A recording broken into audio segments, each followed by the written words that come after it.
పెళ్ళైనా పండగైనా వేడుక ఏదైనా పట్టుచీరల ప్రత్యేక వేదిక వారాహి సిల్క్స్.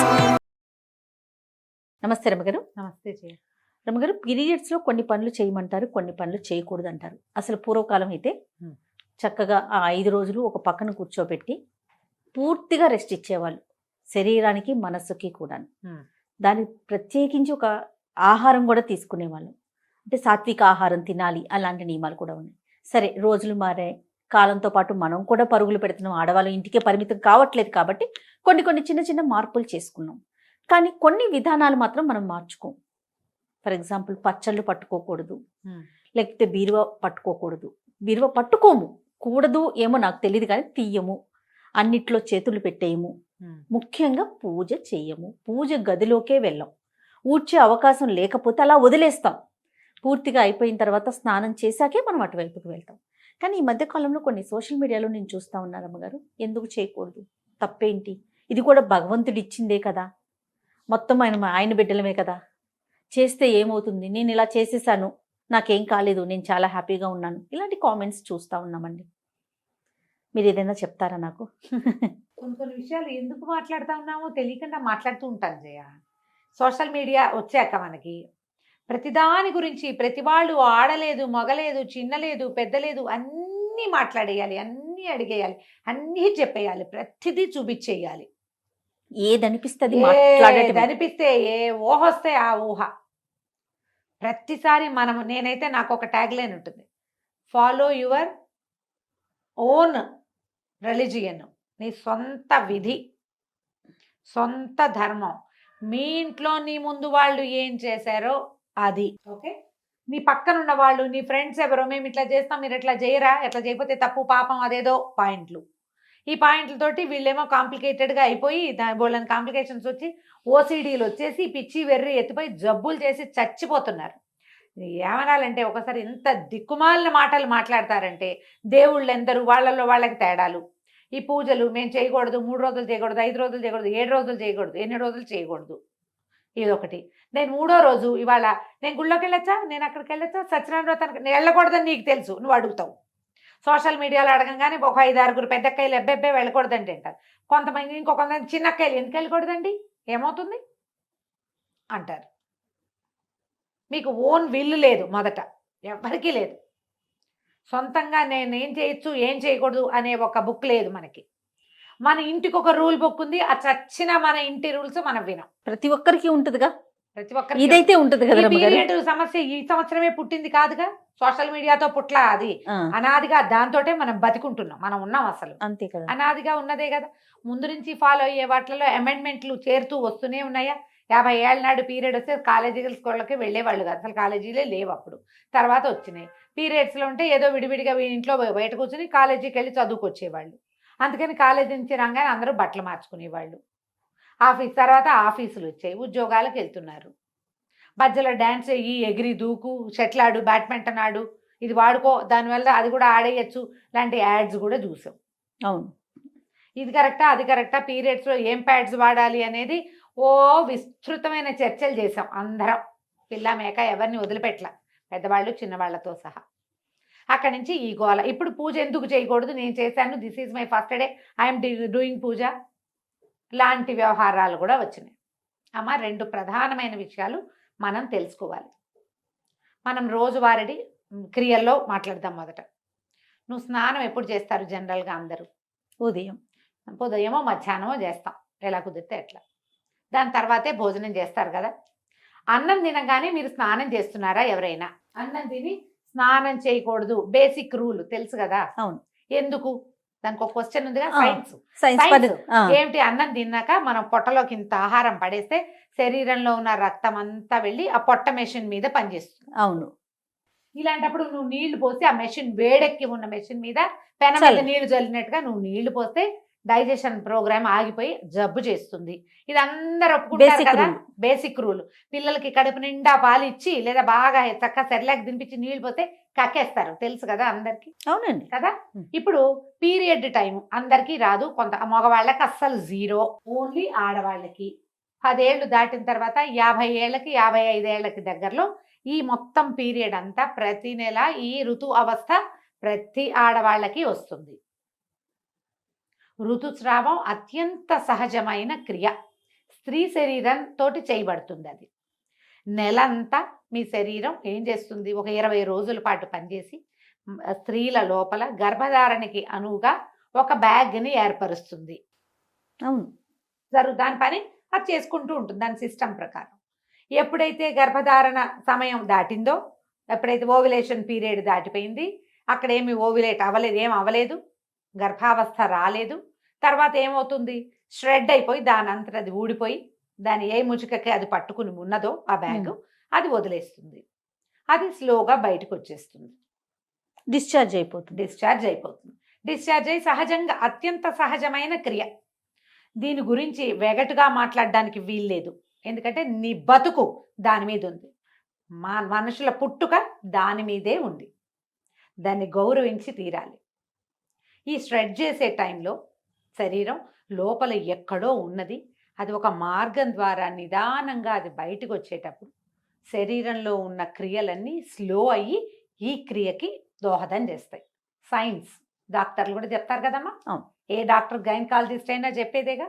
పీరియడ్స్లో రెస్ట్ ఇవ్వండి అని చెప్పే డాక్టర్లు లేరా? ఉన్నారు, 100% ఉన్నారు. అవసరమైతే చేయండి అమ్మా. అవసరం లేకుండా మీరు సీనియర్ గైనకాలజిస్టులు 100 మంది ఇంటర్వ్యూలు చూస్తాను చేయా నేను. అవునండి. గైనకాలజిస్ట్ అనగానే ముందు అదే వింటాను నేను మిగిలిన మానేస్తా. పీరియడ్ టైంలో సాత్వికంగా తినండి. గైనకాలజిస్ట్ చెప్పకర్లా, మన ఇంట్లో ఉన్న ముస్సిలి మా అమ్మ కూడా చెప్తుంది. అవును. హాయిగా లైట్ ఫుడ్ తినండి, రెస్ట్ తీసుకోండి, ఓ పక్కన ఉంచండి. కొంతకాలము దీని మీద అవగాహన లేక వీళ్ళని స్నానాలు చేయనివ్వకుండా ఒక మురికి చీకటి కొట్లలో వాళ్ళని చూస్తేనే పాపం అన్నట్టుగా జరిగింది. నేను కాదని అన్నాం. ఒక రకమైన అవగాహన లోపమే కానీ అసలు క్రియ మాత్రం చేశారు. వీళ్ళకి రెస్ట్ మాత్రం ఇచ్చేవాళ్ళు. అవును. దీనికి ప్రధానంగా కావాల్సింది రెస్ట్. అది జరిగింది. అదైతే జరిగేది. వాళ్ళని ఇంటి పనులలోకి రానివ్వకుండా ఓ పక్కన వచ్చారు. చూస్తేనే పాపం అన్నట్టుగా ప్రవర్తించిన వాళ్ళు కూడా కొంతమంది ఉన్నారు. వాళ్ళకి అవగాహన లేక. అది ఎక్కడ పర్సెంటేజ్ తక్కువ కదండి, చాలా తక్కువ. ఆ ఒకటి హైలైట్ చేసి మాట్లాడకండి దయచేసి. మీరెవ్వరూ ఆ పరిస్థితుల్లోకి వెళ్ళాల. ఇప్పుడు సమాజంలో ఉన్న వాళ్ళు ఎవరు దాన్ని చూసిన వాళ్ళు చాలా 10% కూడా లేదు. అవునండి. ఇప్పుడు ఈ మాట్లాడే వాళ్ళు ఎవరికి దాని గురించి తెలియదమ్మా. అక్కర్లేని మాటలు అవన్నీ పక్కకుంటే సరిపోతుంది. అయిందా? ఇప్పుడు ఇది డిశ్చార్జ్ అయిపోతుంది నిదానంగా. అప్పుడు నువ్వు తిండికి ఎక్కువ అవి ఇవి తినేసి వృక్ష పదార్థాలు తిని పొట్టకి పని కల్పించద్దు. నీ గర్భంలో పొట్టలో వేరే క్రియ జరుగుతోంది, దాన్ని స్లోగా జరగనివ్వు. జరిగిపోతుంది దాని దారినది. అయిపోయాక 4 రోజులు అయితే జనరల్గా పాత రోజుల్లో 3 days ఫుల్ బ్లీడింగ్ అయ్యేది జయ, ఇది లెక్క. 4వ రోజు స్వల్పంగా ఉండేది. 5వ రోజున మార్నింగ్ 5వసారి స్నానం చేస్తే 5th day మార్నింగ్ మీరు తల స్నానం చేస్తే మీరు పూజ చేసుకోవచ్చు, ఇది చేసుకోవచ్చు, అన్నీ చేసుకోవచ్చు అనే విధి ఎప్పుడు ఉండేదంటే అప్పట్లో ఆడవాళ్ళు వంగి లేచి కూర్చుని నీళ్లు పట్టుకుని నీళ్లు తెచ్చుకుని కూర్చుని గొంతు కూర్చుని వంట చేసి బావిలోంచి నీళ్లు తోడుకుని చల్లటి నీళ్ళ స్నానం చేసి వాకిళ్ళూడ్చి బియ్యం దంచి ఇన్ని పనులు చేసేటప్పుడు ఈ 4 days ఖచ్చితంగా ఉండేది. నాకు కూడా తెలుసు, నా సొంతంగా కూడా. ఎప్పుడైతే మనం ఈ సుఖాలు అలవాటు పడే బాత్రూమ్కి వెళ్ళడానికి నడవము, మనము కింద కూర్చొని ఏ పని చేయము, ఏమి దంచము, తొడము, కడగము, ఊడము, చెరగము, ఏ పనులు లేవు. ఇప్పుడు పీరియడ్స్ పైకి కిందకి సహజంగా అయిపోతున్నాయి అందరికీ కూడా. ఇప్పటికీ కూడా 4th dayకి బ్లీడింగ్ పూర్తిగా ఆగిపోయే వాళ్ళు 50% ఉన్నారా లేదా? ఉంటారు ఖచ్చితంగా. అందుకే ప్రెగ్నెన్సీలు, నార్మల్ ప్రెగ్నెన్సీలు చాలా ఉన్నాయి కదా. ఉన్నాయి కదా. నార్మల్ ప్రెగ్నెన్సీ ఎవరికి వస్తుంది? పీరియడ్స్లో ఫ్లక్చుయేషన్స్ లేని వాళ్ళకి నార్మల్గా ప్రెగ్నెన్సీలు వచ్చేస్తాయి. ఏదో ఫ్లక్చుయేషన్ ఇబ్బంది ఉందంటే మీరు పని చేయకపోవటం వల్లే అని నేను అన్ను. రకరకాల ఎలిమెంట్స్ అయ్యి ఉంటాయి. అయిందా? ఇప్పుడు ఈ క్రియలో ఇది సహజమైనది, మీకు అందరికీ తెలుసు, నేను మళ్ళీ చెప్పాను. వేరే పూజ దగ్గరికి వద్దాం. వాట్ ఈజ్ పూజ? ఏంటమ్మా పూజ? భగవంతుడు నువ్వు 2 పూలు తెచ్చి ఊరికే ఇక్కడ పడేసి అలంకారం చేసుకోవటం కాదు. నీ పూజ చేస్తే మన శరీరంలో ఉన్నటువంటి బ్లడ్ పైకి వెళ్తుంది. చక్రాస్లో ఉన్న ఎనర్జీ పైనున్న సహస్రారంలో ఉన్నటువంటి శక్తిని చూడ్డానికి పైకి వెళ్తుంది. అది మనకి ఇప్పుడు పీరియడ్లో శక్తి అంతా ఎక్కడికి వెళ్తోంది? తిరోగమనంలో ఉంది, కిందకి వెళ్తోంది. ఈ కిందకెళ్ళే శక్తిని నువ్వు పట్టిలాగి పైకి తీసుకెళ్తానంటాం. ఏంటి గొప్ప అది? ఏంటమ్మా అది? ఎందుకు చేయాలి ఆ పని?